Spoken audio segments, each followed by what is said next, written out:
Fir-rapport tal-Kummissjoni Ewropea dwar l-istat ta' saltna ta' dritt f'pajjiżna joħorġu xejriet ta' korruzzjoni sistematika li ħakmu l-Gvern Laburista beruq fondi.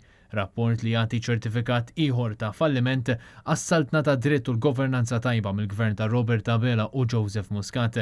Minkejja dan għall-Ministru tal-Ġustizzja Edward Zammit Lewis, ir-riżultat ta' dan ir-rapport huwa inkoraġġanti. Dan huwa inkoraġġanti qed jistabilina bħala pajjiż bħala best practice fl-Istati membri, però rridu nibqgħu naħdmu għas-saltna ta' dritt u għall-bon governanza. Zammit Lewis tkellem ukoll fuq Twitter fejn reġa' rrepeta li pajjiżna hu meqjus fl-Ewropa għal best practice fil-governanza, però ftit tal-minuti wara wieġbu Pieter Omzicht, ir-rapporter speċjali tal-Kunsill tal-Ewropa, illi stqar li ma jafx minn fejn qed iġib din id-dikjarazzjoni il-Ministru. Minkejja dawn il-kummenti u minkejja li r-rapport kien wieħed ċar, anke l-medja Laburista qed tipprova tqarraq meta tgħid li l-Kummissjoni Ewropea faħret lill-Gvern Malti. Dan tant mhux il-każ li flaqa li kellu ftit ta' xurilu mal-Prim Ministru u l-Ministru Zammit Lewis fost l-oħrajn, Omzicht kien diġà tkellem dwar is-sitwazzjoni inkwetanti f'pajjiżna.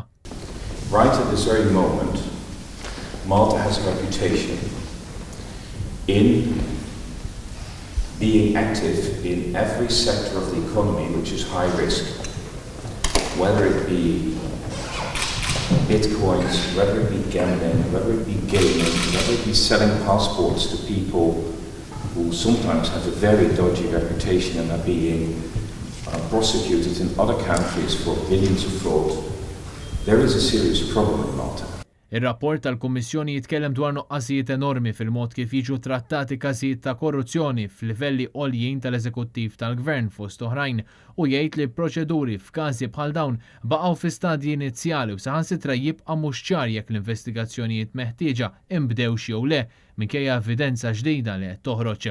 Fl-isfond ta' dan ir-rapport li jikkonferma l-ħsara irreparabbli li soffriet il-libertà ta' espressjoni bl-assassinju tal-ġurnalista Daphne Caruana Galizia u li jitkellem dwar nuqqasijiet oħra fis-saltna ta' dritt, inkluż fid-dewmien fil-qrati, fi stqarrija maħruġa mill-kap tal-Partit Nazzjonalista Adrian Delija u l-kelliem tal-Oppożizzjoni għall-Governanza tajba Carola Aquilina intqal li dan id-dokument hu prova ċara tal-falliment tal-Gvern Malti milli jiżgura li ssir ġustizzja.